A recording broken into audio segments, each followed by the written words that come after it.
So yeah, so tonight, this is an event actually for adults as part of our children's festival, which I understand will be a bit confusing, but we thought it was really important that to have an event that is aimed at people who support and care for neurodivergent young people as a because this is one of the main reasons that we set up Neuropride was for the young people coming up. So they weren't having a similar experience to what the majority of us have had growing up, that they didn't have to wait until they were in their late adulthood before finding out about themselves or finding out about community.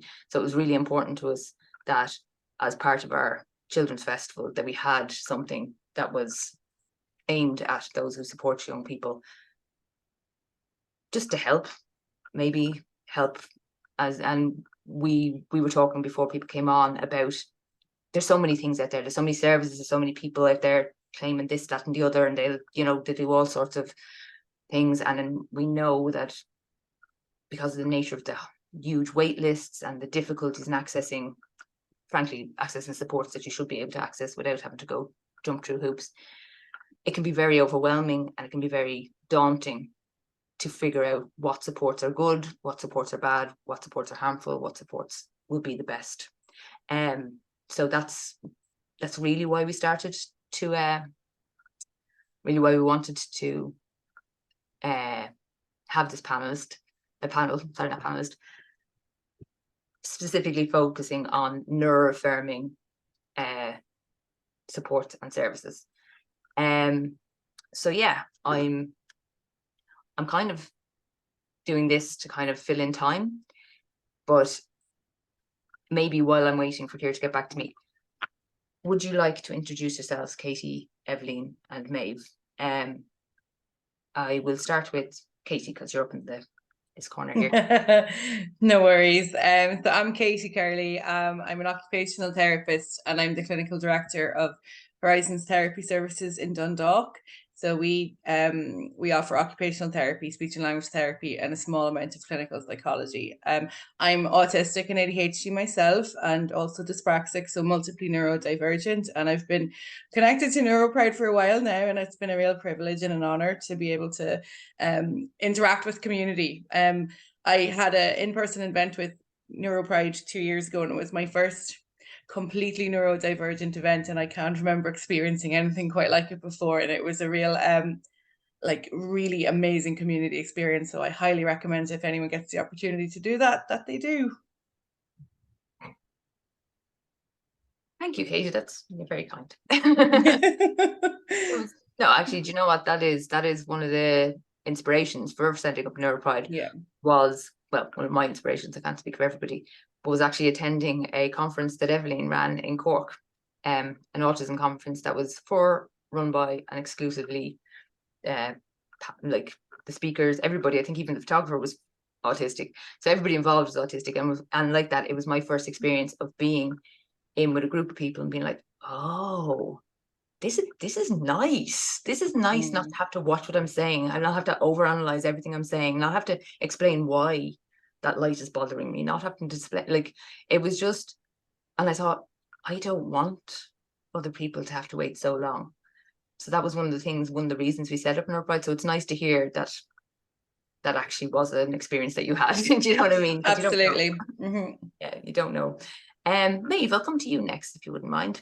Yes, just similar to Katie, delighted to be here and to be involved, and great privilege to have been asked. I'm Maeve Kavanagh and I'm a psychologist. I guess I worked for many years on the disability team within the HSE as a psychologist there in the Carlow team up until around 2021-ish, when I left that post and I moved to the Adult Autism Practice full time. So the Adult Autism Practice is a mixed neurotype team, MDT, but mostly psychologists who provide autism assessments that are neuro-affirmative to adults. And then, so I've been working there as a psychologist for the last number of years, and in my time there, I've also set up my own child practice then, Childversity, and we are a very small team at the moment, and we do autism assessments that are fully neuro-affirmative as well for children and young people. So busy holding both of those posts at the same time, but absolutely adore working in this way, and it's been a huge journey of learning for me. I've really enjoyed and embraced and very much learnt a huge amount from working with autistic colleagues and neurodivergent colleagues as well. And that's been a really important part of things in Childversity as well.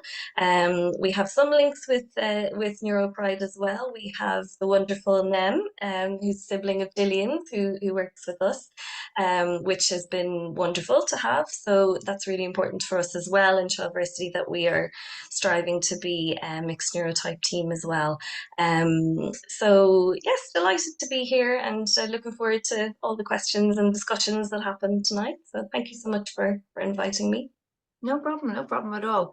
Thank you so much for coming, because as I was saying earlier, you are all so busy, which is great. Like, in a way, it's great that people are accessing your services and are, you know, getting access to these services, but also I know how personally it must impact on you all. It's, you know, I suppose it's that thing of ask a busy person to do things, isn't it? Yeah. So Evaleen, I'll come to you. Brilliant. Thanks for having me, Gillian, and thanks again. It's always lovely to be a part of these events. It's hard to keep track of all the events that NeuroPride run. But yeah, I think this is lovely to hold, and I think it's really important because I think there is a lot of misunderstanding around what neuroaffirming means. So I'm looking forward to talking about that tonight. I suppose my own background, I hate this bit because, like, I sometimes just wish I was the plumber, because I could just say I'm a plumber. Like, what do I do? So I was a speech and drama teacher for 20 odd years. I suppose I've turned a lot of my, you know, experience around that to design alternatives to social skills training. Sorry, I just have to click that because it's distracting me.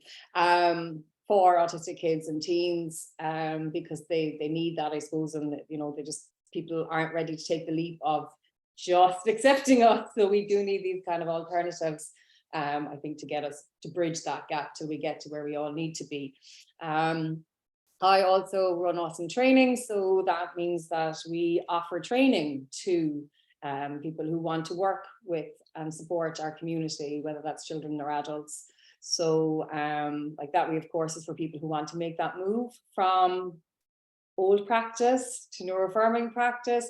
We know it's hard, we know it takes a lot of self-reflection, we know it takes a lot of time, effort and work, and we really want to take that, you know, effort and bit of an emotional journey that it is for us, because it means we have to rethink our training, we have to question a lot of our beliefs.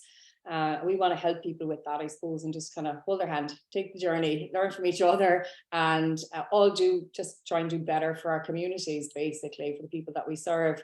Yeah, so I suppose that's it.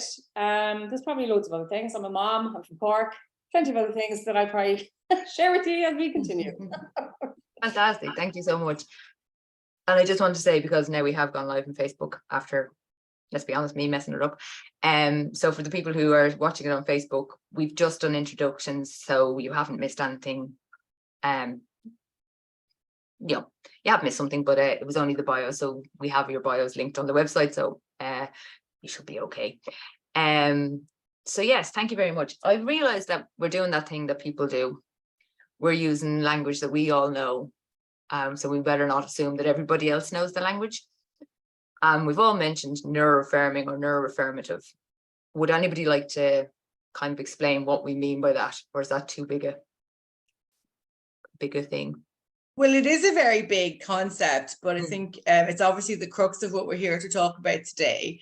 And I know Maeve and Evaleen are incredibly expert on this area, so I won't hog the time, but I mean, the big concept is that we're moving away from the medical model when it comes to talking about things that are neurotypes and historically have existed in the DSM as mental disorders. But you know, we know this isn't the case now, so we're trying to kind of, I suppose, swim against that tide I think the tide is turning, but it's turning slowly. So moving away from the medical model, moving away from like deficits and disorder type language into more affirmative language. And I think people sometimes think that that means it's all about the positives, and it is about the positives, but it's not just about that. It's neutral, and it's also about addressing things that make life hard. So we do absolutely accommodate for things that need support, but we also acknowledge strengths. We acknowledge the fact that autism comes with a culture, an identity, a community. There's also a huge component of actually having neurodivergent voices be the lead voices here, and that historically hasn't been the case. So in one sense, it is a bit of a social justice movement in a way. It's a human rights movement as well, and it's also I think this is the future as well. So I think, you know, we can get left in the dust, or we can move forward with what the future is going to be. And I think the future is going to be that we have a fraction of humanity who are neurodivergent, a fraction of the humanity who are neurotypical. Both groups are needed, and both groups need each other for the human race to actually be what it needs to be. So that's kind of part of it. But I think other things is that, you know, it's seen divergence as a natural and normal part of humanity. It's also, you know, a work in progress. It's always something that we need to evolve with as the community evolves. And it's also, you know, aiming to meet needs by adapting the environment, offering supports, maybe not being so rigid about what we think society should be. So yeah. Excellent. Well, I said Evaleen and Maeve were the experts, and then expertly explained it. So we all are. I don't know if you've seen Autism Level Up, who are a pair of American people, but they have a concept, but like they've done it in a graphic, and what they call it useful reality. So the graphic is kind of like, you know, kind of a hellscape, red, doom and gloom, and then the bottom's all sunshine, rainbows and lollipops, and they're like, no, this is where we want to be. Yeah. Useful reality. This is our lived experience. This is not denying that things can be hard, but it's not saying that everything, like that, you know, that everything will just be sorted very easily. It's just, this is our useful reality, and this is how you can help. And I think that's where people need to get to. Yeah. And I suppose another big component, I'm sorry, that I really should have said early on, is that when you are neuroaffirmative, you are obviously respecting and acknowledging different neurotypes, but that means that you are not trying to change a neurotype, and you're not trying to push compliance or conformity or masking. So it's respecting the differences too. Yeah.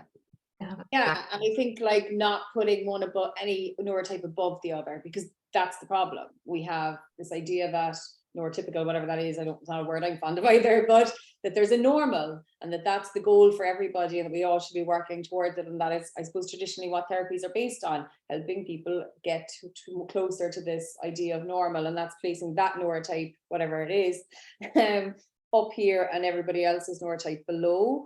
So I suppose that is the shift we're talking about, isn't it? It's just to bring everybody on a par, that actually we all have something to bring to the world. And also realizing that capitalism doesn't kind of go hand in hand with these ideas, because capitalism has taught us all that people's worth is based on how well they can contribute to an economy, and that's definitely not my the way I see people and the world. And I think that's what we, you know, need to look at, is like, what we need to value people because they're human, because they're, you know, part of our beautiful diversity and fabric, and not burdens, and, you know, not everybody's going to have the same life, and we need to celebrate that, you know, that's part of all of this.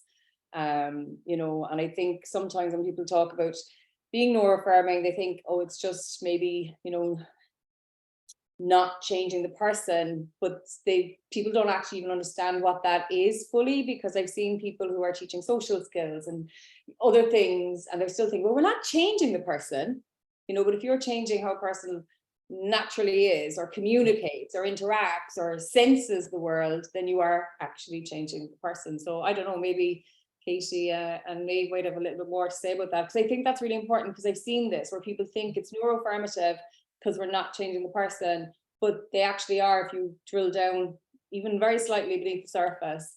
So maybe you have something to add on that as well. Yeah, definitely. I think it's it can be very variable, like people's understanding of what neuroaffirming practice is or what that means. Like it can be, I suppose, different interpretations of that. And exactly like you say, Evaleen, it can be that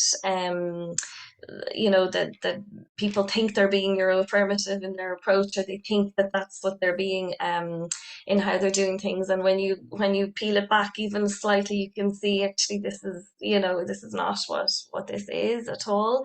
Um, for me, I think neuroaffirmative practice is really about, like, it's what you've both been talking about already. It's not pathologizing autistic ways of being.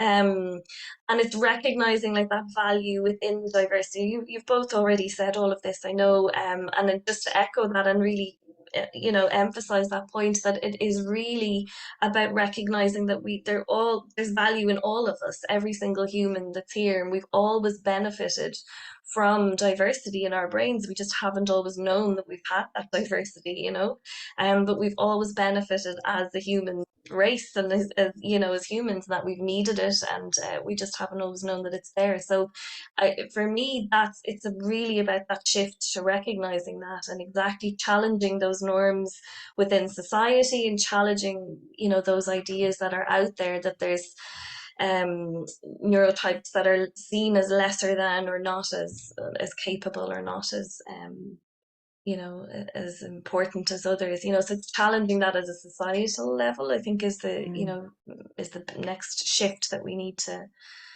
move towards.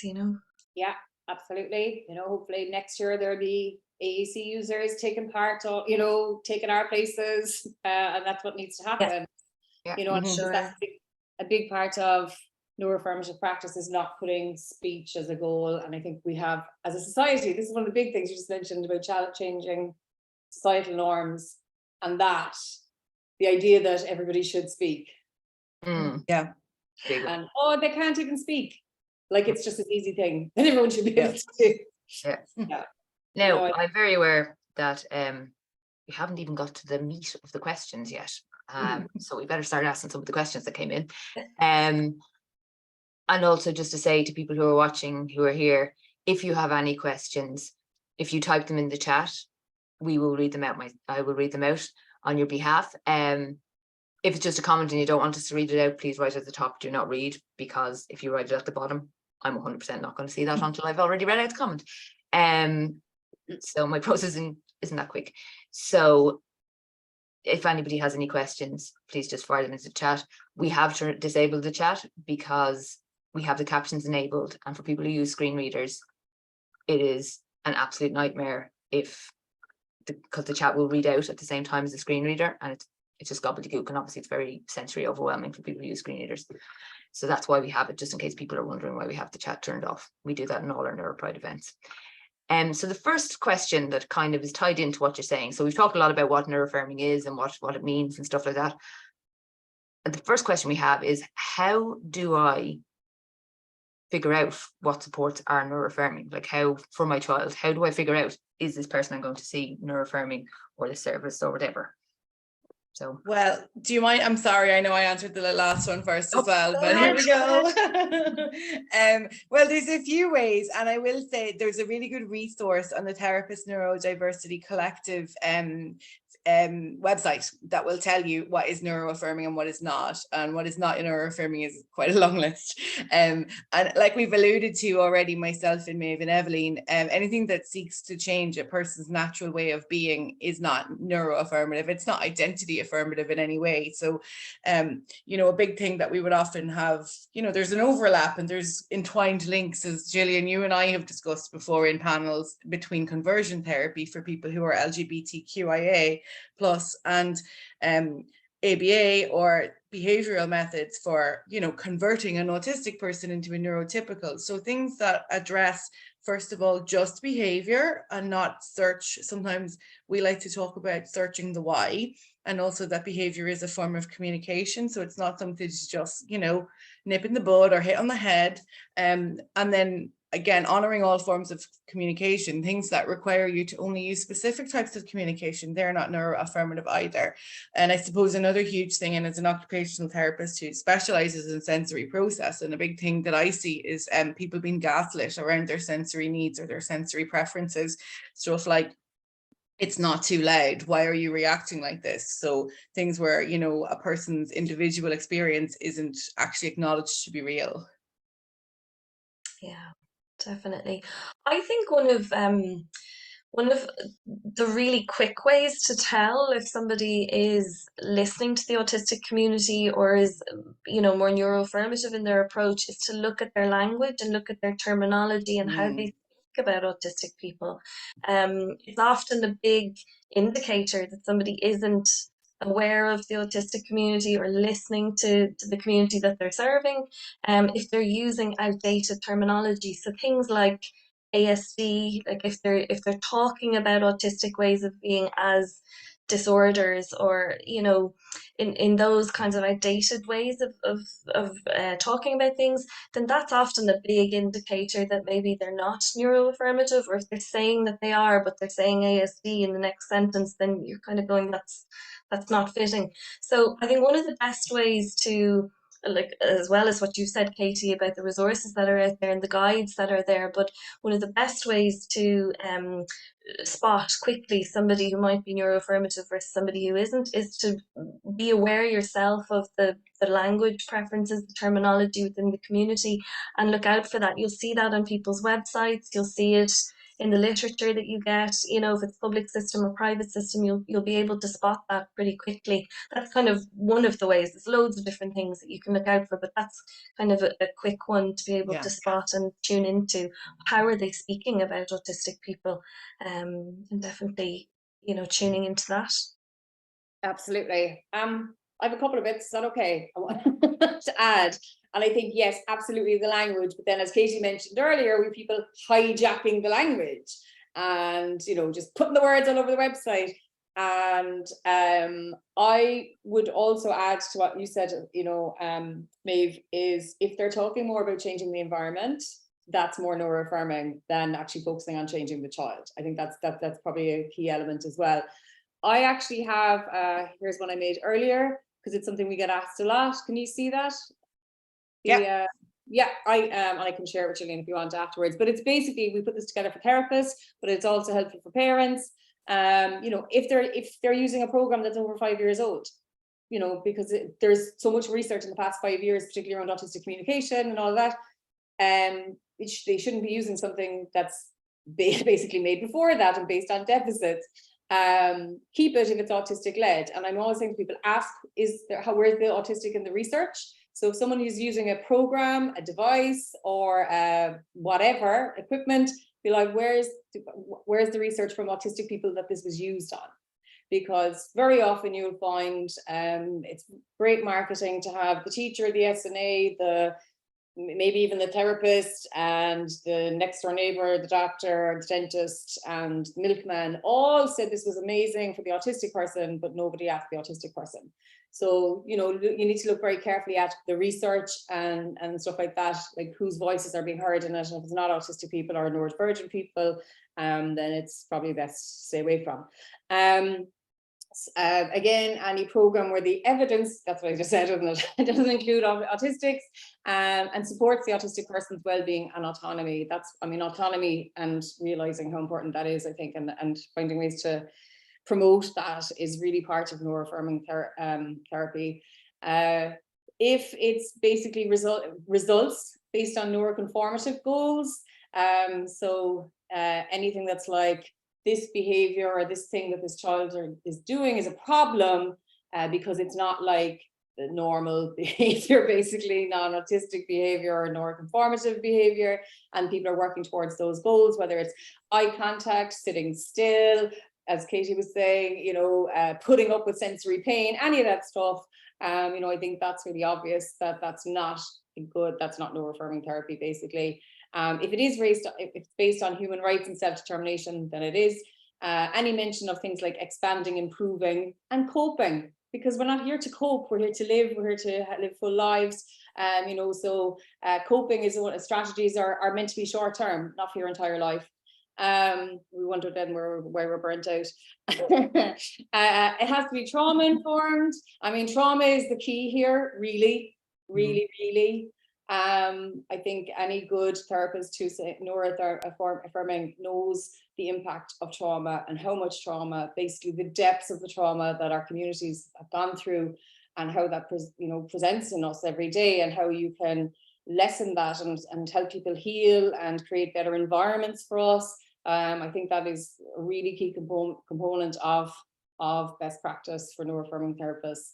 And then obviously, and I think just so we haven't really, I know someone mentioned it earlier, but anything that is behaviorist based, anything that's ABA or positive behavior support or rewards, or social skills training, it doesn't matter how lovely they sound or how helpful they sound or how nice, what size the bow it is on it, that it's packaged in, it isn't good for neurodivergent kids. It's just not. And there's tons of, and I think the therapist Neurodiversity Therapist Collective, I always mix up the two words, have a fantastic website with all the research, why we shouldn't be doing these things and what we can do instead.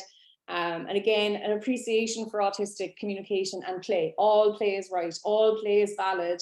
We don't have to interact or change the way kids are playing. It's very natural and normal for kids to play in different ways and explore their worlds in different ways.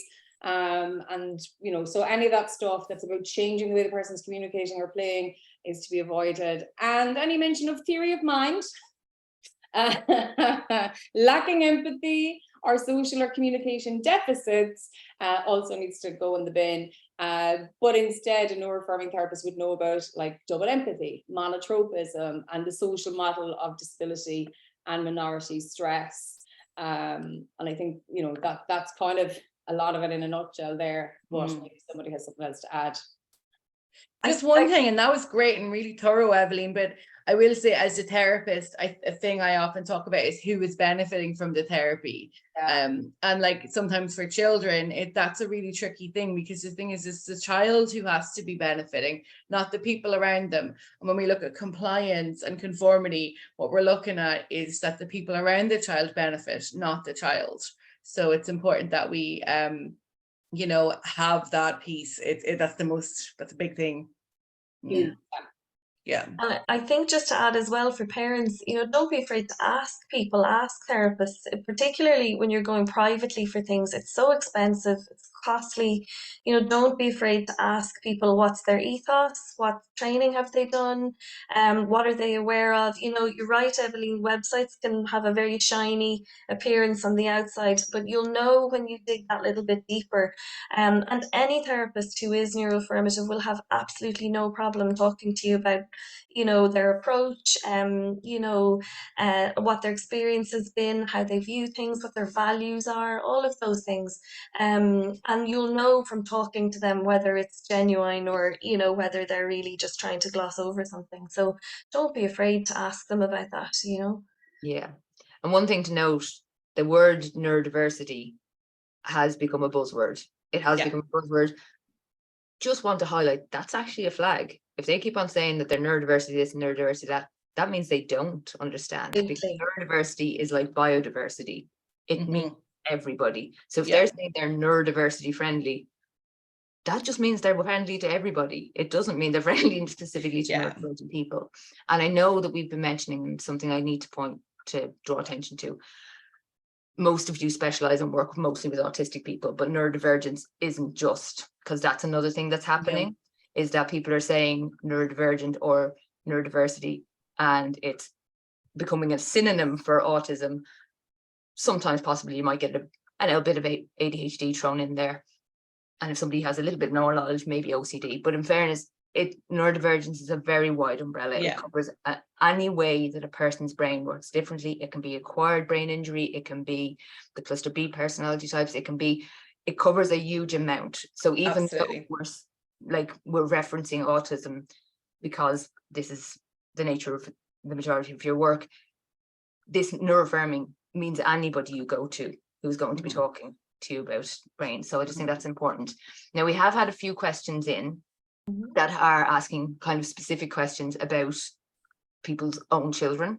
I will point out now that we will be talking in general terms. So we will answer questions in general terms. We will not be talking about specific cases because, one, it's not really appropriate because they, as professionals and therapists, they haven't, like our panelists haven't met your children, so it wouldn't be appropriate for them to start offering advice to somebody they haven't even met. So that's main. So, you know, it's just, and also if it's offered, if they offer information or advice in generalized terms, then it benefits most people, you know, that kind of way. And the thing is, the questions that have come in, there'll be lots and lots of people who are wanting information on these topics. So if that's okay, we'll just answer it in generalized terms. Going back to the, after just saying all that big spiel about it's not just autism, I wanted to talk about language. So we've said neuroaffirming and how do people know that things are neuroaffirming. Another question that came in was, what's the difference between, say, autism friendly and neuroaffirming? Are they just the same thing, or does that mean something different? Or, you know, does anybody want to jump on that ticking time bomb? I mean, yeah, but Okay, Not getting themselves into a load of trouble. That's all. I know. I'm gonna pause next time. I know, Evaleen, you'll have plenty to say about this one too.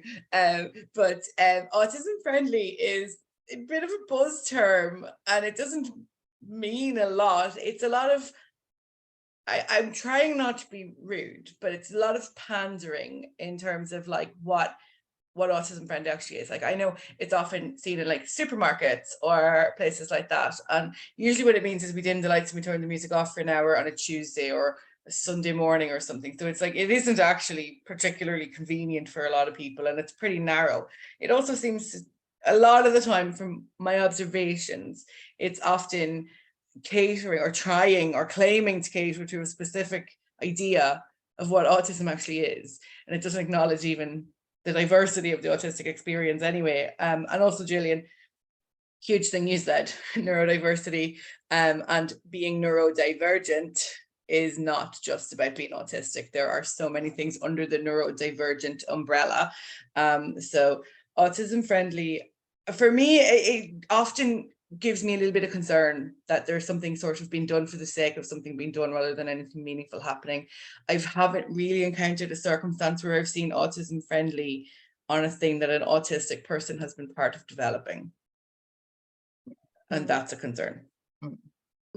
Well, I suppose I have seen autism friendly where autistic people have been involved in it. So, but again, it's very sad.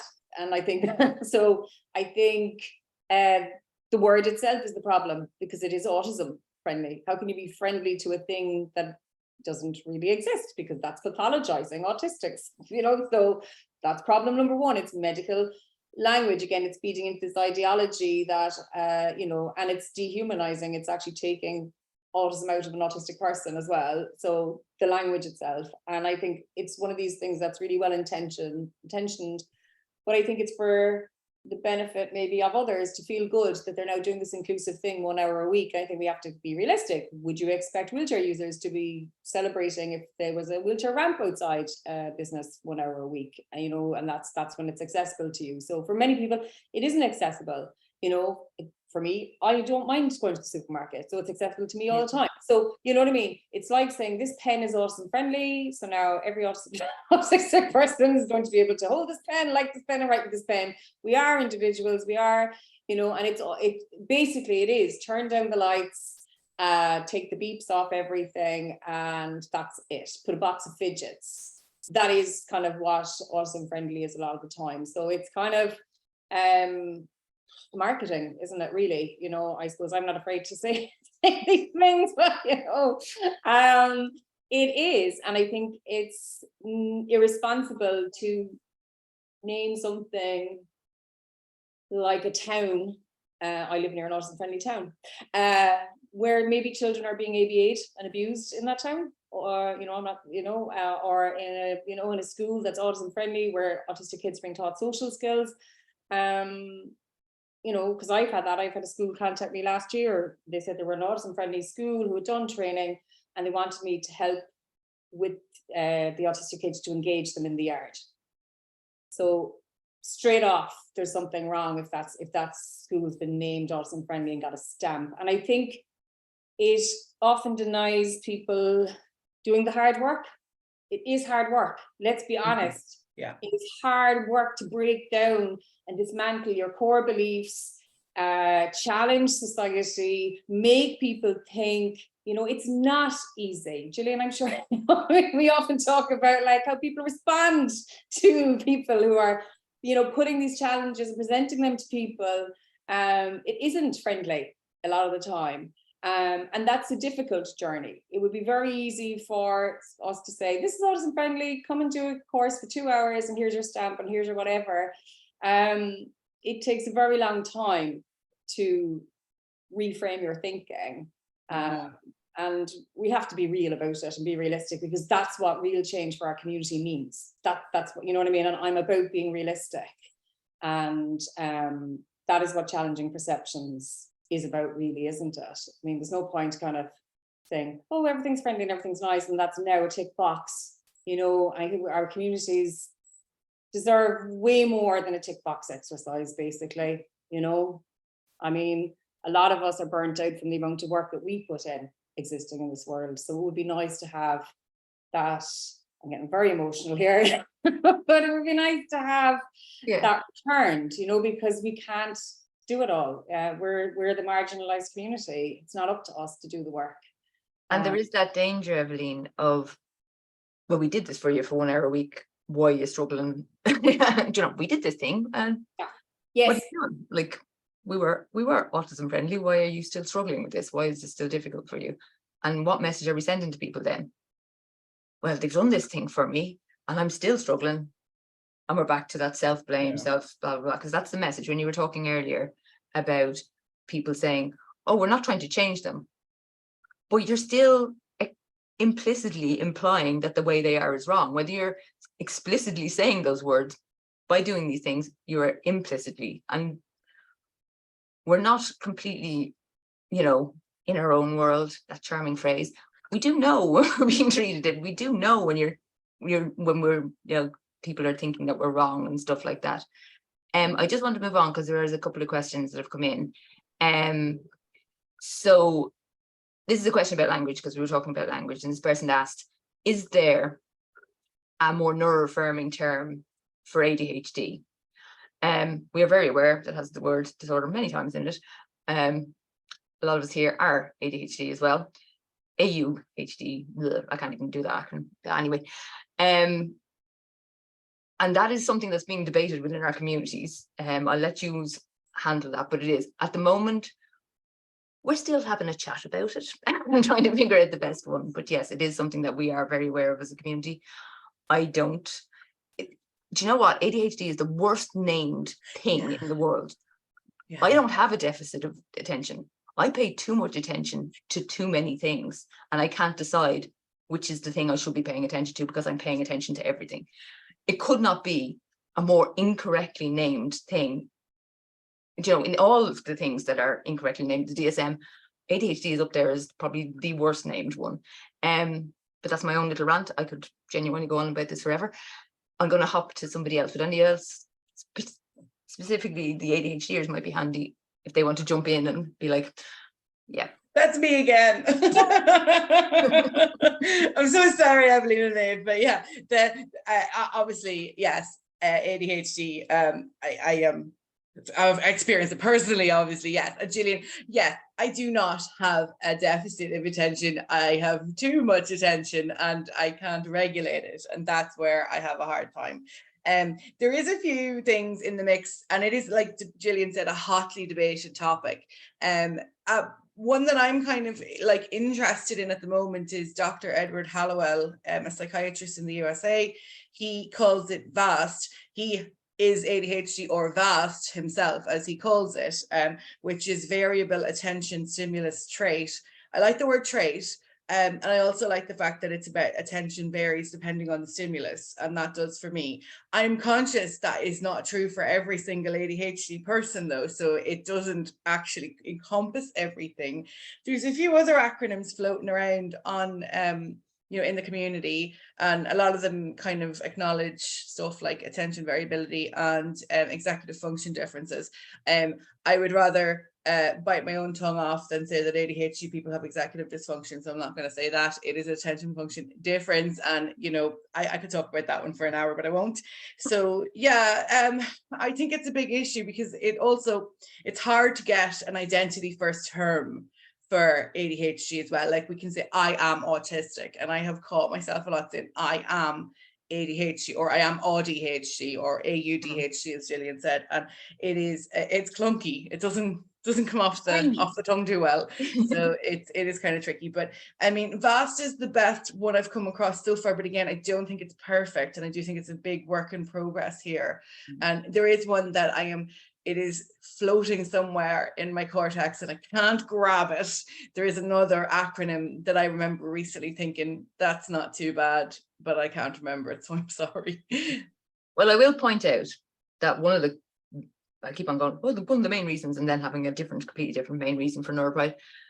But we initially were saying, when we started Neuropride, we're going to move Autistic Pride Day because we were too busy in June. Everybody who was involved was too busy in June. We were like, why is it June? So we decided we were going to move it to August because the 8th of August, 8th to the 8th, infinity symbols, AU, symbol for gold. There was loads of reasons. We thought we were geniuses. And then we were like, hang on a second, why are we doing this to ourselves? Why are we siloing ourselves off into autistic, ADHD, blah, blah, blah? I can tell you now, I don't know another neurodivergent person I am autistic, and there's absolutely nothing else going on. I have no OCD, I have no this, I have no that. I think I think it's coming towards this. It is going to become to a time where you just say, I am neurodivergent, and these are things I need support with. Yeah. Not silent. And don't get me wrong, I'm not saying that those different things aren't different things in their own right. But in terms of descripting and talking about ourselves and stuff like that, then, you know, you can go into, with people who need to know the more detail, you can go into the more detail. But the reality is that very few neurodivergent people are like, for example, for myself, I am autistic with ADHD, dyspraxic, and dyscalculate. I have OCD tendencies, not enough to get a full diagnosis, but definitely have OCD tendencies. So where do I just ream that out every time I'm talking, or do other people ream that out every time they're talking about me? Do you know what I mean? It's like, and I'm sure there's more stuff going on that I haven't even got a clue about. So do you know what I mean? It's that kind of thing of we need to start focusing on individuals and what they need, rather than these terms that are kind of too vague for people to be able to pin down anyway. We could spend the rest of our lives arguing about semantics of all these kind of things. That's true.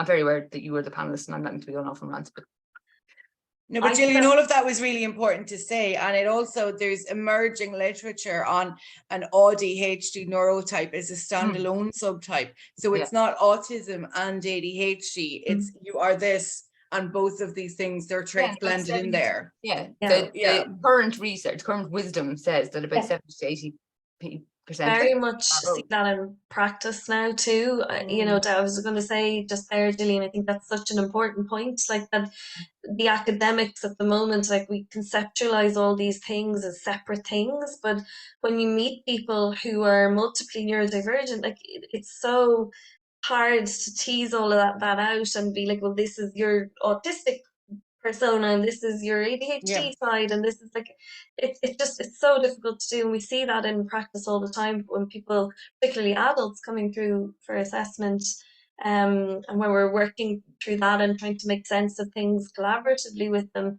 it's so difficult to it's just, this is them as a person, this is the person they are, rather than. This is the thing, and as Evaleen mentioned earlier about trauma, all of this is overlaid with trauma. All of it. Always. You are very unlikely to meet an untraumatized neurodivergent person, especially in adulthood. So that's something that has to be remembered as well. Now, and I just interject one more time. I'm so sorry. I just want to reflect on something, Evaleen. This was actually a course I did with AUsome, so a course that you asked me to do for practitioners, specifically for people working with ADHD and autistic people, like the blend. And I did some deep digging into statistics for this, and I love some data around co-occurring things, and I kind of blended it with the chaos theory because it does get chaotic. But the thing was, the statistics were bizarre and they were unreliable because the research isn't good enough to blend these pieces of information or these data points. Like I just have it in front of me if you don't mind me telling you some of it. 30 to 80% of autistics are also ADHD. 30 to 80 is a humongous window. Another one, 20 to 50% of ADHD are also autistic. 80% sleep difficulties, 46 to 84% gastrointestinal difficulties. And then there was 20 to 50% language difficulties. And then this one blew my mind, which was 11 to 84% anxiety. Wow. Yeah. Just 11. Who looked at a group of autistics and said 11% of them are anxious? And like that's driving so the train. precise. They're Yeah. signs. Yeah. 11. And another thing that Maeve and myself have discussed as well was eating disorders, particularly for undiagnosed people or unidentified people. And that's really, the research on that is Shocking. a black hole. But we know from practice, Maeve, don't we, that this is a thing that it needs more research because it needs to be identified more. And actually, Evaleen, you and I talked about that too. So yeah, there's the statistics are there. So the research and the evidence we have is not reliable. No, it's not good enough. No, but I mean, it's also, is it possible? And I mean, I think I'd be with you on that point, Gillian. It's like, well, we either try and research all these things and come up with names for all these different neurotypes and all the different ways that people exist, and we'll end up with millions if we do that correctly, or we just start meeting people's needs. And I suppose that's something, when I was teaching, I used to have my little box on my form, does your child have any, probably all the wrong language, medical conditions or learning, whatever. And after a while I was like, why am I putting this in this form? What am I doing differently with this child that a child that doesn't have this written on the form? And that's where I started, I suppose, my own questioning, going, I'm just being more patient, really. You know what I mean? Like, I'm just meeting this kid with a bit more kindness than I would have did, and I suppose they just went, well, just teach as if all these children, have something. And actually, once I started doing that, I became a far better teacher. And I think that's it. We have two ways to go, and one way is going to be very complex. And look, people who like researching and data can be doing that, and then those of us who want to do it the other way, we'll all meet each other in the middle. Hopefully, we'll all be alive to see it. This leads very nice. Sorry, Maeve. I asked the question, and then you say your bit, if that's okay, because I genuinely won't remember. This leads actually very interestingly into, we did get a couple of questions from neurodivergent adults who are offering services to children, neurodivergent children, in other words, asking how they will make their things more neuroaffirming. So perhaps Katie and Evaleen, you could be having a think about that while Maeve, you say what you wanted to say. I was just going to say that I think, that conversation there about how we conceptualize all these things, and we have like a million different ways of doing that.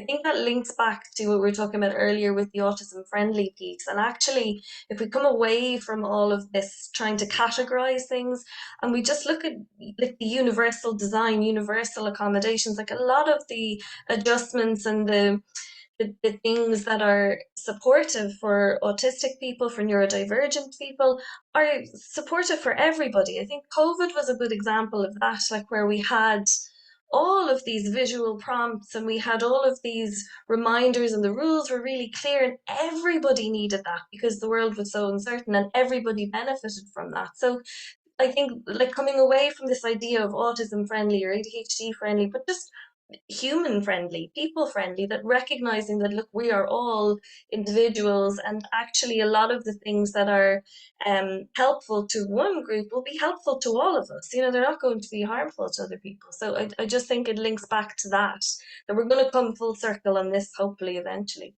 That's exactly I can't tell you how many times I've had this conversation with people that, no, if you make a space, no neurotypical person, is going to be harmed by being in a neurodivergent friendly space.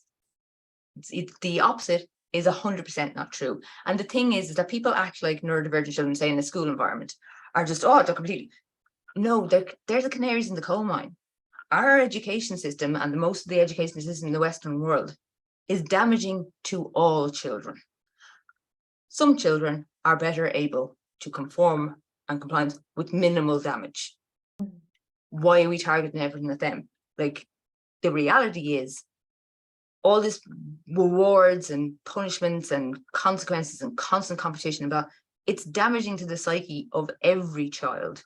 Neurodivergent children just are, let's be honest, I'm going to be a bit rude, let's say for the bullshit. And that's what it is. And that's what it is. I'm glad you said that, Janine, because I do see sometimes, even in autistic spaces or on autistic social media, people saying like, you know, we're measured off neurotypical standards. And I'm kind of going, but that's not neurotypical standards. Those kids are struggling to sit still all day. I know Katie, you very strong views in this as an OT, you know, actually, and I think that's it. I think the world, the difference between us is our sensitivity, and the world is set up for nobody. It's not set up for non-autistic people either. It's just that it's set up for a tiny little percentage of people who are in power, and we're all responding to it in different ways. But I think neurodivergent people are having a harder time, and we're responding to it in a much bigger way, and it's affecting us more, I think, or in a different way, because again, it's not a competition here. I think that's how, what I understand is happening, really, you know, because we do sometimes say, oh, other people's needs are met, and like, yes, they are to some extent, but we're not living in a world where everyone's needs are met anyway. And I think the more we talk about humanity and human needs and the world we live in, which is really what we're trying to do anyway, isn't it? Change the world. I mean, that's what neuroaffirming is. Just changing the world in disguise. I know you had a question, Gillian, so, and I hijacked it. So the question was, people who are neurodivergent themselves offering services or classes and stuff to neurodivergent kids. I think you just kind of answered it. Just, yeah, I suppose for we did. everybody. Yeah, Don't be specifying, just, you know, think about it yourself as well. If you're neurodivergent, here I am asking the question, then trying to answer it. But if you're neurodivergent, what would have helped you? And ask the kid. Yeah. Ask the kid. I know, come on now, Evaleen. It's going to be that simple. Can I just add in another little thing there that I think is really helpful, and I have found it helpful for me and the people I interact with. If you are a neurodivergent person working with neurodivergent children, if you're comfortable, disclose your own neurodiversity and get comfortable talking about it. It is an unbelievable icebreaker. I often will even throw in stuff that, you know, oh, I used to experience this when I was your age. I wonder, is this something you have? Some kids will come in and be like, do you know what? I'm just going to tell you all about me. Here we go. And they will like just announce. And other kids don't want to talk to you because they're used to being in circumstances where they're uncomfortable, and they can get a surprise when you go, oh, hey, I used to do this, or I still do this. How about you? Or sometimes I will freely stim or play. Play is, oh my God, magic, especially when you join in with play. And like Evaleen said, when you allow neurodivergent play to be neurodivergent and you either participate in it or you allow it, those are really powerful things to be able to do. And I would often find myself really tapping into my inner child as well. And she's still really there, thankfully. I would hate to lose her, but she comes out a lot with younger clients, and even with older clients. You know, it's a connection that you have that's really important. Then It's about giving permission, isn't it, as well? Yeah, we're to be yourself. A community of people. It's like when people get in touch with Neuropride asking us how to make their things more accessible and blah blah blah, that's what we tell them. Not all this, they can whiz bang, buy all the stuff, blah blah blah. Give permission. Tell people we're a community. People aren't going to ask. Most neurodivergent people have been so, as you said, so used to being uncomfortable and put in positions. Give people permission. So at the start of your thing, say, oh, by the way, if you want to take your shoes off, you can. If you want, whatever the permission that you think somebody might need. If you need to wear your defenders, fill your boots. Do you know what I mean? But give explicit permission. That's the first step in accessibility. And it shows that you've been thinking about things as well. Like that you've actually spent some time. You're not going to know everybody's individual little things, but give people permission explicitly. Say it, that you are allowed to do these things. Don't have people to have to ask you. That's not. I think you can really see the difference when you do that. Like you can see the change in children, young people, when you explicitly say, this is fine here. When you're here, you can do this, this, this, and this, it's fine. Or how would you like the lights? Do you want us to turn them up, down, off, whatever. Bring things with you. Like when you set up the environment, I know you talk about that, Katie.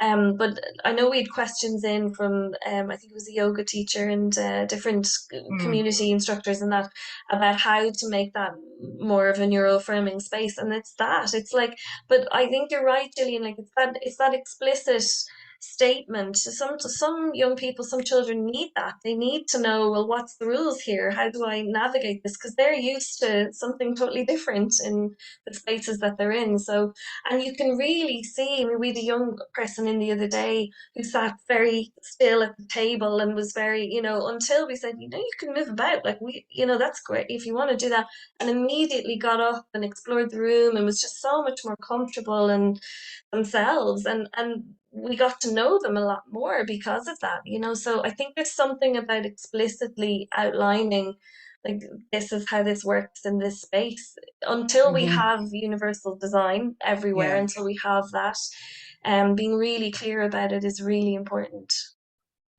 And I think the whole area of permission is interesting because it comes up all the time, and even in our advocacy, we say things like, autistics should be allowed, and I'm like, who are we asking? What are we doing? Why are we still looking for permission, even when we're trying to assert our rights? You know what I mean? It's that seeking permission, which is such a huge trauma response. And I would even take that a bit further with kids and kind of say, you don't actually need my permission here. We're co-pilots. Do you know what I mean? And I just ran a summer camp, and basically it was like they were coming up going, can I go to the toilet? Can I eat? When we have lunch? I was like, you're the boss of your body. Yeah.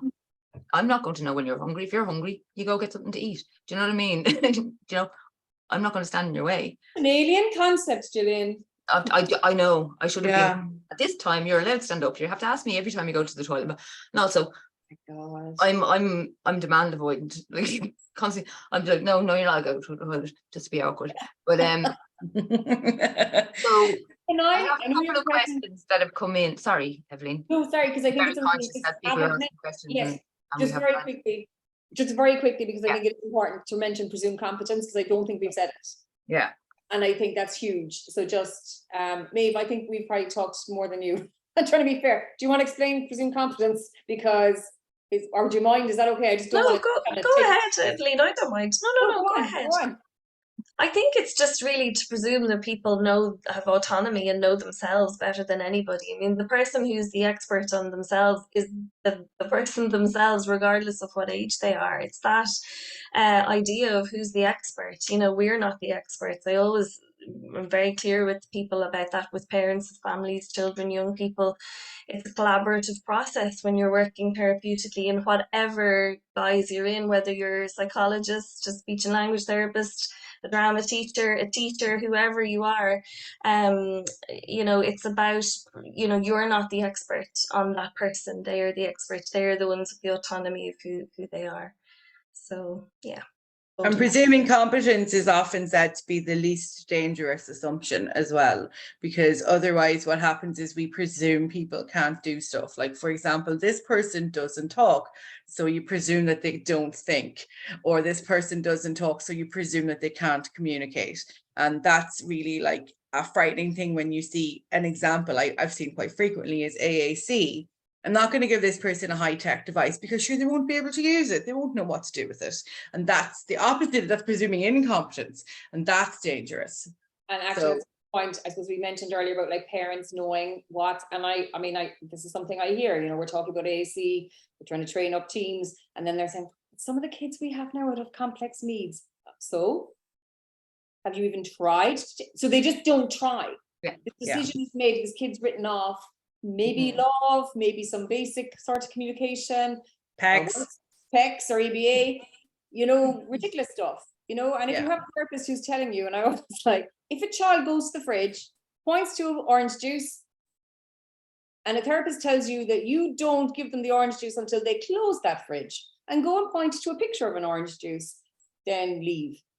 Because why would you do that? Why would you not respect that child's communication in the first place? So there's just, and when you ask people who are actually doing this, they're like, oh yeah, it is ridiculous. It's a load of, you know. Yeah.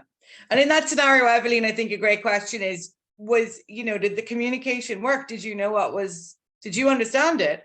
So where's the communication barrier then? Yeah. Right, Gillian, sorry, we'll go back to you there and let you do your job. Let me ask my questions, for the love of God. So I'm going to kind of bunch a couple of questions together because they're on a similar theme. And as you said, we're going to talk generally. So they're talking about how at home do you create a neuro-affirmative space and environment for your young people, especially when they might be going through exams, or things might be them going through particular stresses that are outside of your control, I suppose. And I'm paraphrasing a little bit there, but when things are very stressful elsewhere, how do you create a neuro-affirming space that's supportive at home? Can I jump in really quickly and just say, I would even start by saying, well, are these stresses, neuro-affirmative thinking is, are these stresses worth it? Are we following a template? Who are we doing this for? Is there a different journey? Like if a child is doing exams, do they actually need to do these exams? Do they actually need to do these exams right now? Is there an alternative route? If they want to go to college, there are loads of, and we don't talk about that. Parents don't know.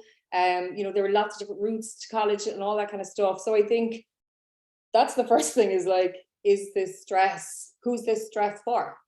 Because a big part of being in a neuro-affirmative household is letting go of those expectations that other people have of us. And it's a difficult journey, but it's really worth that. So look, that's my little bit. I'm sure you have plenty more to add, but I would think question the stress in the first place would be my starting point. A big one for me would be that it is an unconditional environment where a person is unconditionally accepted in all circumstances.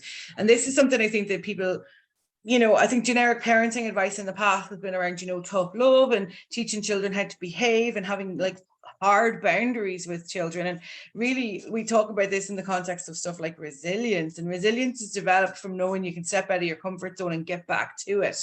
So home needs to be a comfort zone all the time. You need to always be able to say, right, I was uncomfortable, or that day was hard, but I can go back home and be comfortable and unconditionally loved, supported and accepted. And sometimes what happens there is we get that restraint collapse where children fall apart when they get home because they've been holding it together. A good analogy is the Coke bottle with the lid on being shook all day, and they come home and the lid comes off. For parents, that's a really hard thing to observe and to deal with. And then sometimes what you get is, this child isn't struggling at school.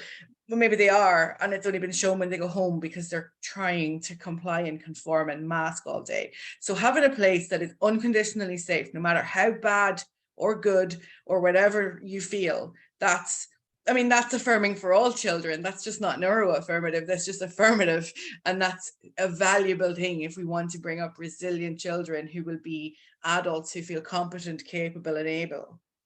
Definitely. I think that's really key, that unconditional space is and nourishment is the word that comes to mind, and like applies to all children, but I think particularly where for neurodivergent young people and children where the stress can be higher because our society has not caught up and is designed, in a way to suit a different neurotype. So it is more stressful for our young people at the moment. I mean, that's realistic. That's, it's not where we want it to be, but it is where it is at the moment. So we have to recognize that the world is a more challenging place for a lot of our young people, and having that space at home where they can nourish their interests and spend time on those. I think a lot of I think this huge pressure on parents, like one of the things that comes up quite a lot is screen time, and that's always bad, and we should be having them off screens, and screens are never good.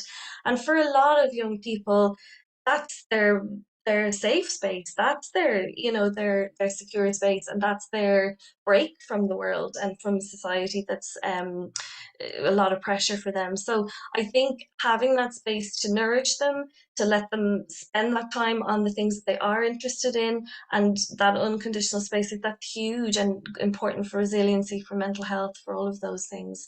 Yeah.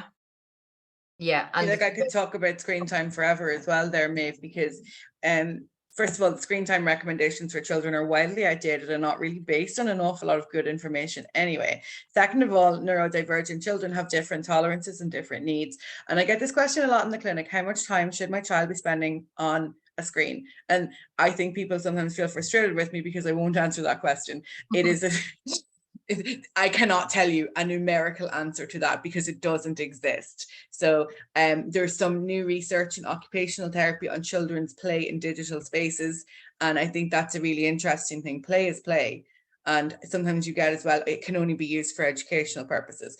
When does your child and how does your child unwind? That's so important too. So, you know, like you said, Maeve, allowing them to unwind in a way that's right for them, not in a way that maybe we think they should be unwinding. Yeah, I find it really interesting, the whole screen time thing, because I am still a complete book nerd. I run many book clubs and stuff like that. I read voraciously as a child. I would go into people's houses and I would disappear with a book. I would read 3 or 4 books a day, and literally I still will walk down the road reading a book. You're that woman that walks around walking his life. Yes, I am. That's me. And nobody ever goes, oh, well, she's had a bit too much page time. I'm worried about her page time, blah, blah, blah. Do you know what I mean? But also, when bookstores came out, this is what they were saying about books. This is what they were saying. Oh, children, the youth of today, and children, like, this is it's just a recycled nonsense. And I get it. For me, what's important is the child getting really dysregulated? Has the thing that's meant to be helping them, you know, unwind, blah, blah, blah. Is there a point where they're like, oh, I'm actually not enjoying it? And that's what I tell my kid, for example, is when it's not fun, there's no point to it. Get up, walk away. You can go back to it 2 minutes later. But if you're not enjoying it, don't be putting it on yourself. Like, just, I'm giving them the autonomy to decide, actually, do you know what? I'm like, sometimes they need a bit of sport. You're like, are you still enjoying that game? Are you still whatever? But most of the time they're like, do you know what? I'm going to take a break by themselves. And they don't. And if there is times where obviously they don't stay up all night or anything like that, but if there's times where I'm like, okay, it's bedtime, and allowing them, they very rarely kick off. Because they know there is no these arbitrary times and, oh, I've only got an hour left. You're creating time constraint. You're creating a situation where they're going to kick off against it or whatever. Because if you know there's a limited time that you're allowed to have something, I don't know about you, I cannot cope countdowns and stuff like that. Time pressure, because that's all I'm thinking about. All I'm thinking about is the time pressure. One thing about that, closing time in Ireland. So somebody has asked, and I'm going to kind of make this more, I'm going to generalize it out a bit. How could a dentist appointment be more neuroaffirmative, but also, I suppose, any kind of that kind of going to the doctor, going to the dentist, going to that kind of thing. How could those kind of professionals become more neuroaffirmative? Okay, well, first of all, throw out any social stories that are like, you will sit in the chair and you will open your mouth and you will let the dentist do this, and then at the end you will get a treat. Throw them out anyway first. But I think having one, as much information, like any of us, the more information you have, the less scary a thing is. It can still be scary, but at least if you know and you can prepare for what's going to happen, so having whatever, visual information on your website, detailed written information, what to expect on your visits, talk your patients, which most, good dentists will do anyway, you know what I mean? They'll talk you through what's going to happen, but also the ones that tell you while they're doing stuff, that's always helpful, I think the more information people have, and remembering that people access information in different ways, and if you present that in as many different ways as possible, that's a helpful start. I'm sure you guys have things to add, so I'll stop there. Yeah, well, I mean, we all provide services that cater to neurodivergent people. So, and we've, made ways to make accessing our service more accessible. So stuff like, is the booking process only in one way, or can you do it in other ways?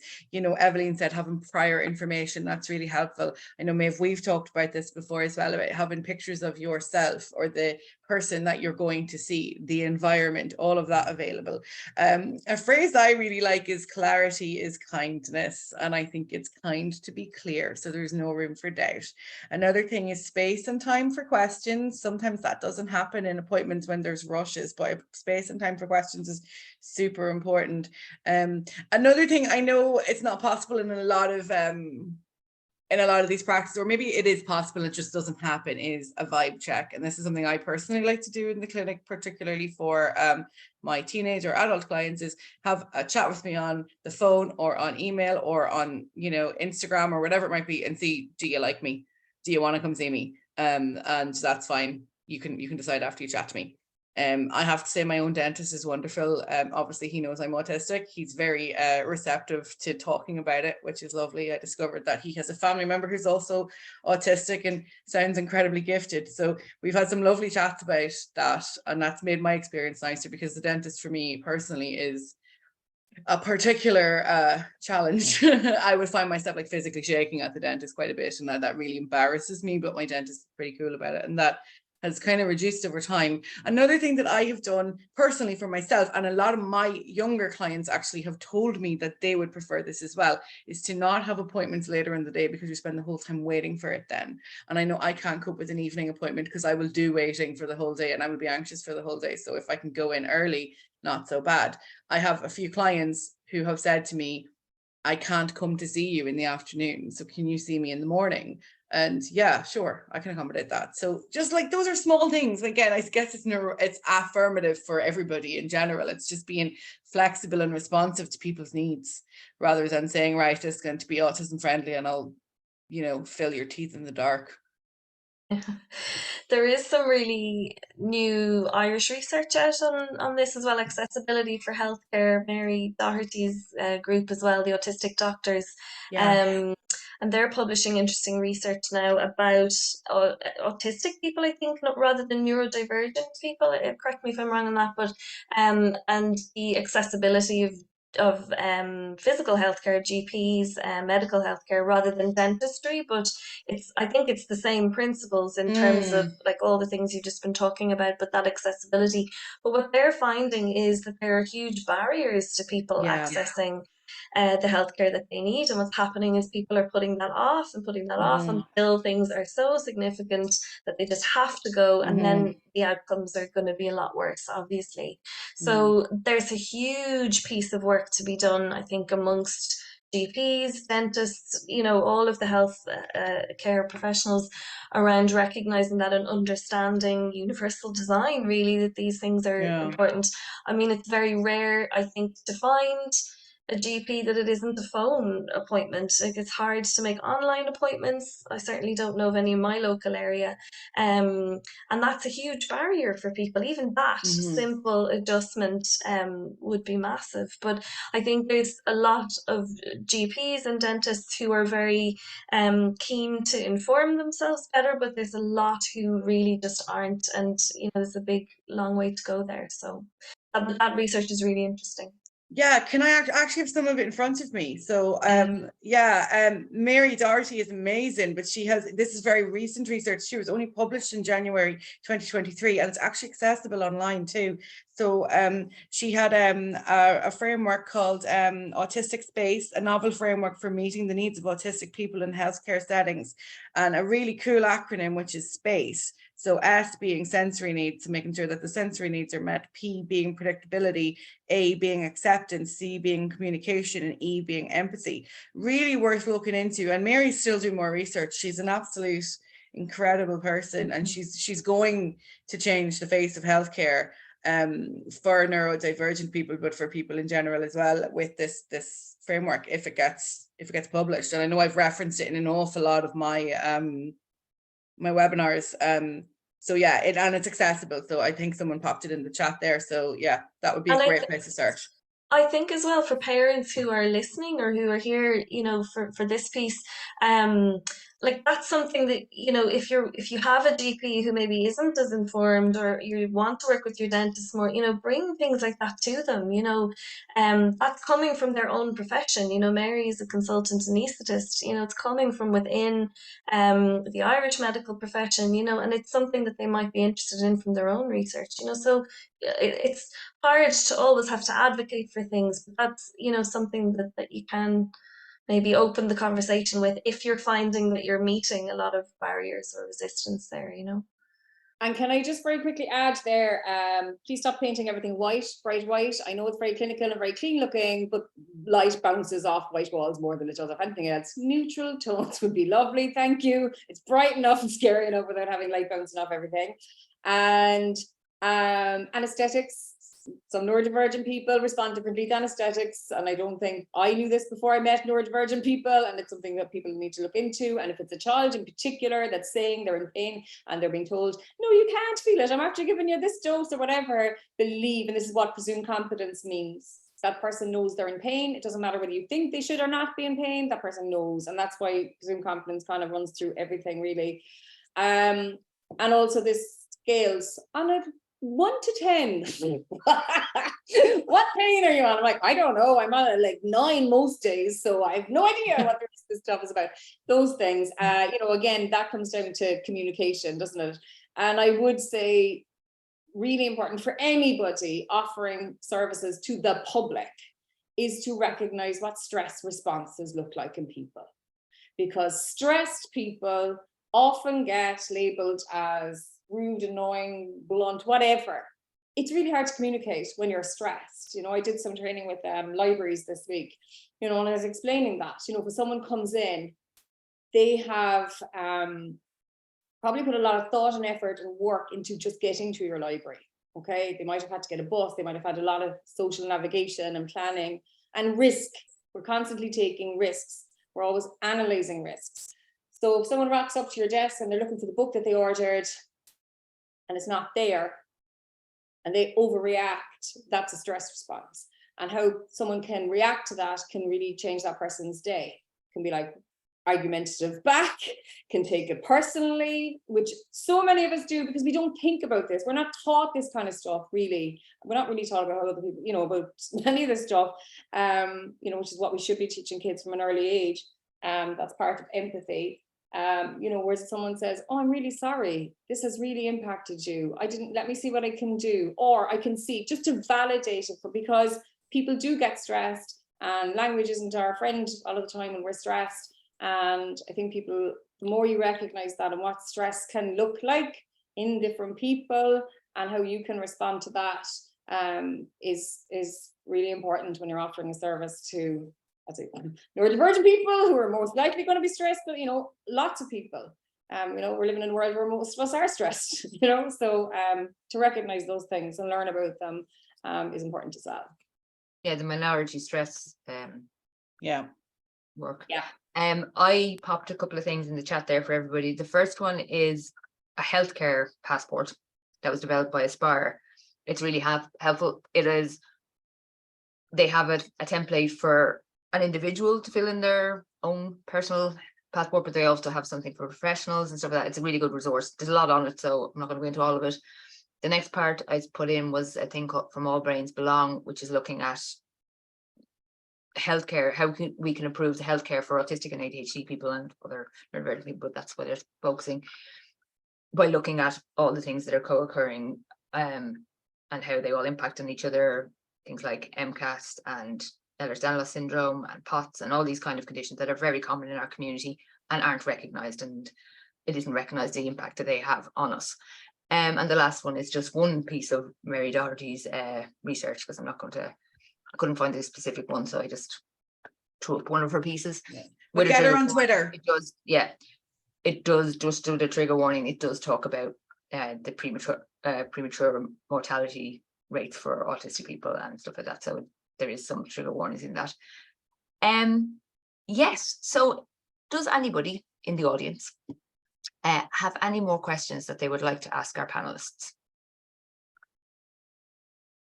I think, to be perfectly frank with you, I think you've covered an awful lot. I think you've but even healthcare, Yeah, we even covered healthcare. We have neurodivergent here. We've just diverged from the topic a little bit. What? Topics, Let's go off on tangents. Don't be ridiculous. tangents, they're all related to what we're talking about. You know what I mean? It all makes sense interconnectedly, and like the problem is other people put things in subjects, and you know. yeah, this is the thing. And I think if we sat here, we'd be like, oh yeah, well, the reason I was talking about this is because this is proper neurodivergent communication. Like when we find, I remember we were doing, I think it was the panel was you, Katie, and I think we did it for our ADHD day last year. And at the start we said, we are going to interrupt each other. We are going to look like we're going to be taking notes. We're going to be looking like, oh, we're going to be doing all of that. We are all okay with it. We do not think that we are being rude. We do not think, and that's something to remember, that in order to be neuro-affirming, you need to learn. Why are neurodivergent people always the people who have to do all the learning about communication and everything? This is a two-way street. Yeah. And our ways of communicating are just as valid. They don't have any morality attached to them. Like, who decided that it's not okay when you were talking to somebody to go, oh yeah, and this, and bounce off them? And somebody else decided that was rude. It was really, really rude thing to do. I do that all the time. Nobody starts talking about what the weather and is talking about the weather 20 minutes later or 4 days later. Nobody stays on topic. That's not even a thing. Yeah. It's not. And you know, communication isn't an exchange, it's a dynamic process. Oh, we do have one more question. Yep. This is okay. Evaleen, this is to you. You mentioned that social stories are not useful in a dentist situation. Are they ever useful, or do they stem from PBS or non-reformative? Oh no, as in social stories with the reward at the end of them. You can see, I think, is it Neurowild did a lovely thing about this recently, about like how to not social story and how to. So maybe have a look at Neurowild, brilliant resource. So there's nothing wrong with social stories. It's a visual way of explaining something. It's when they're used in a behaviorist way, where it's like, you do these things, you will do these things, whether it's going to the hairdresser or whatever else. And then at the end, basically it's, if you do these things, you get a reward. That's when it's a misuse of a social story then, you know.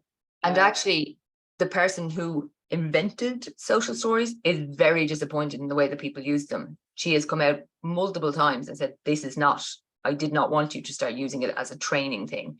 Well, everything is hijacked. And I think, look, you know, we've mentioned ABA a couple of times, just in case the message isn't out there, because you'll be seeing things like neuro-affirming ABA, that's like sustainable fashion. Those two words do not belong together. It's just not a thing. Neuro-affirming ABA can never be neuro-affirming for lots of reasons. And can I just throw one thing in there? And this is a quote I got from Cherish Graf, and they are on Instagram as the ADHD therapist. And that is that therapy practices or therapy modalities are only ever as affirming as the therapist using them. And that's so important. You can use neuro-affirming theory, but if you're not using it in a neuro-affirming way, it isn't that. Yeah.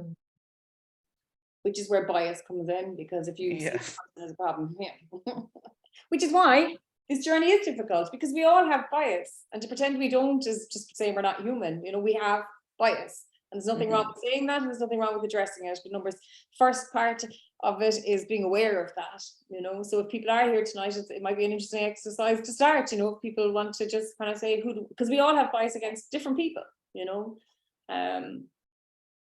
And different things, and it will actually be, I know Maeve, Evaleen and I have all talked about having to unlearn things you've learned, and that is in a sense almost harder than learning something brand new, is that you have to unpack, unlearn, and then maybe you're breaking through old foundations and having to build brand new ones before you even can get your journey on the road.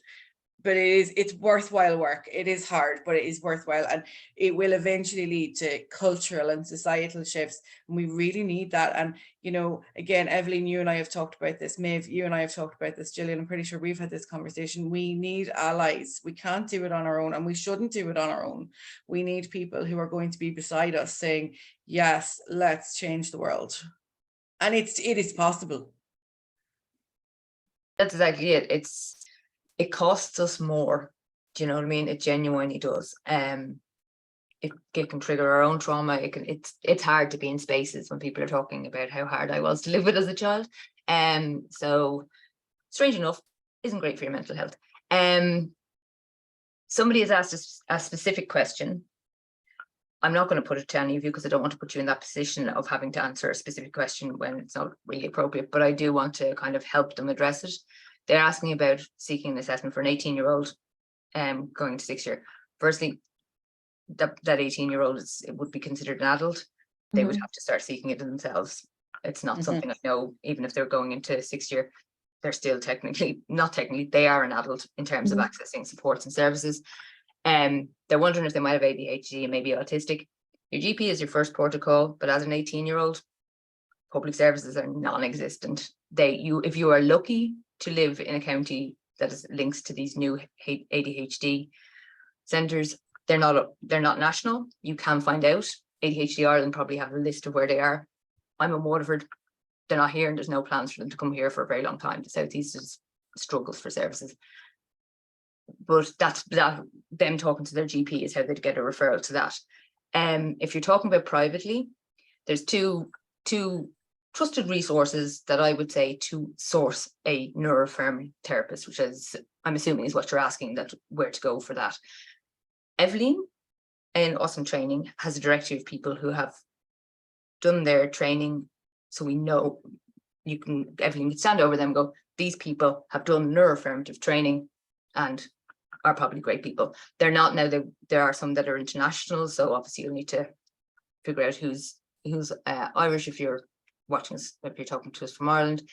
And the other one is Thriving Autistic, who have a directory of neurodivergent counsellors and practitioners, and a lot of them are online. So do you know what I mean? It doesn't. So a lot of times it'll say in the blurb about the person what type of therapy, what type of modality they use, and what areas they cover. So even if it was somebody in the UK or somebody, they may still cover Ireland. So that doesn't rule them out. It's very difficult, I think almost impossible in Ireland, to get somebody who'll give you a dual diagnosis of ADHD and autism. I know there's not many places, it's either one or the other. Do you know what I mean? So say, for example, the Adult Autism Practice are really neuro-affirmative, great, and they'll screen for ADHD, but they will not give you a diagnosis, because in Ireland, and this is something to be aware of when you're talking about the two, a psychologist can give you a diagnosis or confirm an identification, if you prefer, of ADHD. They cannot prescribe medication. And if your young person thinks I would like to try medication, I think I could actually benefit from medication, if they go to a psychiatrist who can prescribe medication, they will have to go through the whole diagnostic thing again. It will not be accepted. I don't know of any psychiatrist in Ireland who is accepting diagnosis from other. Even sometimes if they've got a diagnosis from a psychiatrist, they won't accept it, and you have to go through that all again. So that's something, as Maeve said, that's a question to ask. If I go to you, am I going to be able to access medication if I want it, and if I choose that's where I want to go? Because a lot of people have been caught by that because it wasn't explicitly said, and it wasn't, and then they find out, and it's expensive. It's really, really expensive. It's a big chunk of money. That's why it'd be so nice if people were just given services without having to do all of this. If we just met people where they were and said, what supports does this person mean? We're not there, but I can tell you that everybody on this panel is working hard to get us there. But that's why, as Katie said, that's why we could do with all the help we could get. Because that's where we need to be for everybody, not just for neurodivergent people. We need to be there for everybody. People in general should get supports when they are in need of supports. People should be able to go and say, I'm struggling, I could really do with support to this, and not have to pay thousands of euros for that support. And there I am up on my soapbox again. So if nobody else has any questions, I think I am very aware that we've kept you way past your bedtimes and way past the time that we said we would. I just want to say a huge thank you to all of you for coming and taking time out of your very busy lives. I found it fascinating, and I'm so glad that we were able to offer this, we were able to facilitate this and to give the space to this. It's, for me, this is a start of the change that we want to see, be the change you want to see in the world.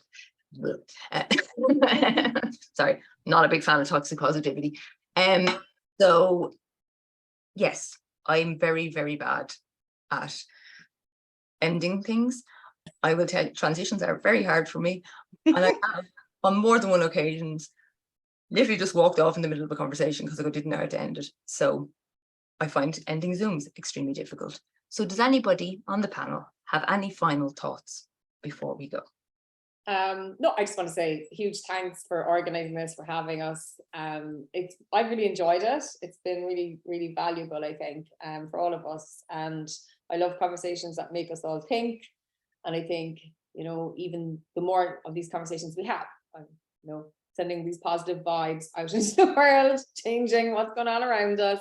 It's really important that we do this, and that more and more people are informed. And I think a key to this is that parents as well become more and more informed, because a lot of parents are going to drive this change, because you know, I suppose, look, our public services aren't meeting kids' needs. There's a lot of ABA and stuff being used there, and I think the more informed parents are, and the more parents demand better services. And I know that's it's an ongoing struggle anyway.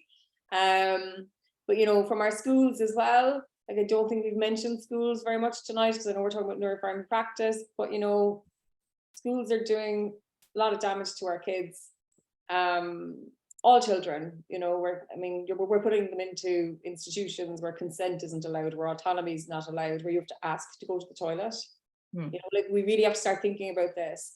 And then at the same time, we're teaching, you know, sex ed and all this kind of stuff. And, oh, let's do our well-being time now for this half an hour, and let's do our consent. And all those messages need to start at an early age and run through everything that we do. And that means kids have, you know, rights to opt out, and that advocacy isn't seen as defiance.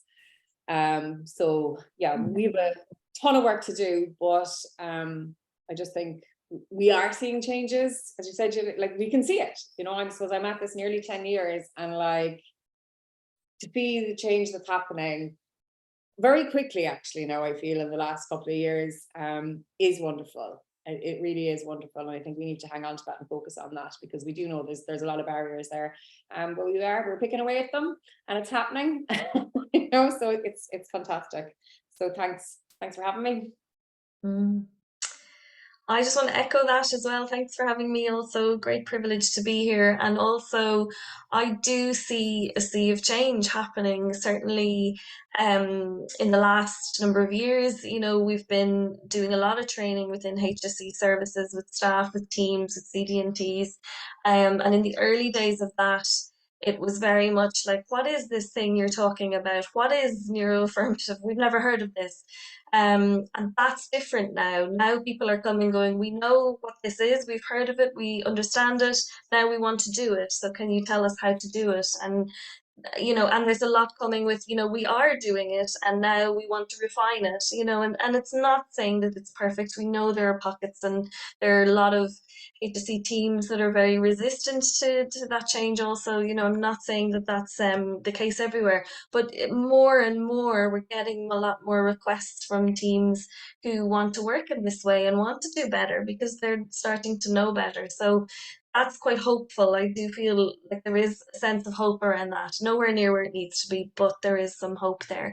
And I do think in Ireland, you know, we do in Adult Autism Practice, we work, and in Childversity, we work very closely with Thriving Autistic, who have practitioners all over the world. You know, they're a global team. And in Ireland, we definitely are leading out in a lot of these ideas and research, and the practitioners that are there, the academics, the autistic professionals within all of those arenas as well, they are there and they are doing great research. We see it in the Psychologists in Training. We do training across all of the doctorate psychology programs across Ireland, and they are doing their theses on autistic experiences, and they are doing their placements within services where they're bringing their knowledge that they're learning on training.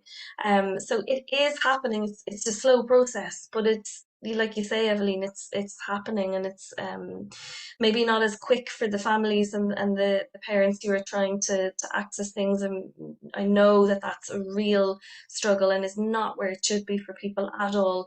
But it's a sea of change that's coming, you know, and it's definitely going in the right direction. I just wish it was quicker, but just want to end on a little bit of hope there too.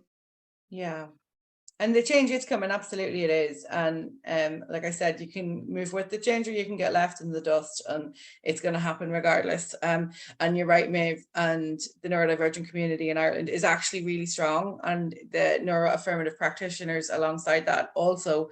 But like Evaleen does Trojan work, obviously, and always has done, around advocating for the autistic experience and uplifting autistic voices. And I've been saying Neuropride is the beating heart of neurodivergence in Ireland, and it is community, it's culture, it's power, it's support, and it is, we will bring change. It will happen. It's coming, and it's exciting to be part of it, but it's essential to be part of it.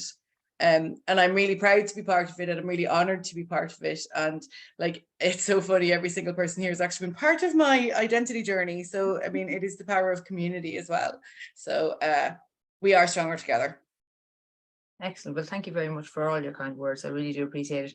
Maeve, Kavanagh, you thought you got away with it, but I have stuck a link to the assessment handbook in the chat. Maeve was very quiet about this, and I was like, yes, you got to mention it, I should not. So Maeve is involved in developing a Adult Autism Assessment Handbook, which is neuro-affirmative, and they will with Tara Clean from Thriving Autistic, yeah, there's a group of us. And I know there's somebody else, and their name has completely. Davida Hartman, Anna Day. There was a group of 6 of us. Davida, anyway. Yeah. And we're actually writing the child book at the moment, so the equivalent. So that is due to the editors early January, I think, but it'll be another while before it's actually published. So that's good. But this is the thing. As you said, Ireland's leading the way in this. This is the first of its kind. Yeah. You know what I mean? Mary Doherty's research is really important research around healthcare and autistic people. Let's be honest, the Disability Matters Committee produced a report officially saying that sorry, for people who don't know, I do this all the time. I know things, they're in my head, everybody knows them. The Disability Matters Committee is looking at the Irish government's compliance with the UN CRPD, which is the Convention on the Rights of Persons with Disabilities, to see if they're fulfilling their duties. They're absolutely not.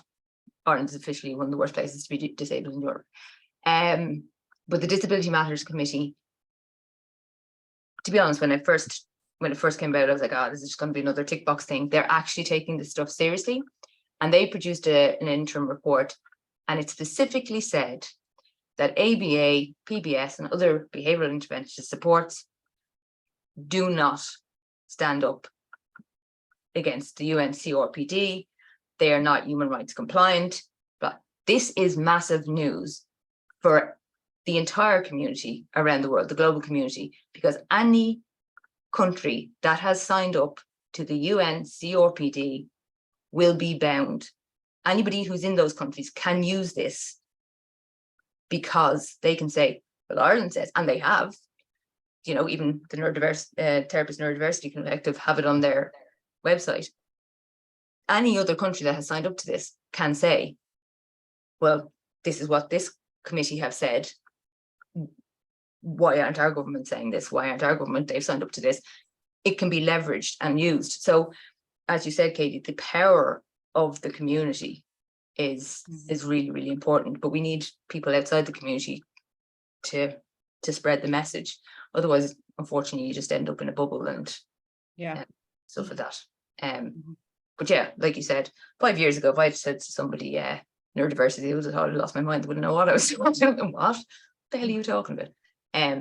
Even neurodiversity, never mind neurodivergency or neurodivergent. So yes, thank you very much, all of you. I really, really appreciated it. I'm not going to lie to you. I could happily stay here and talk to you all night, but I am aware that maybe other people don't have that kind of capacity. So yes, thank you very, very much for joining us. Thanks everybody for coming and watching. I really, really appreciate it. I'm now going to spend the next 10 minutes trying to figure out how to turn off the Facebook Live. And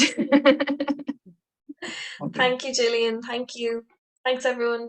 See you later. Thank you. Bye-bye. Bye-bye.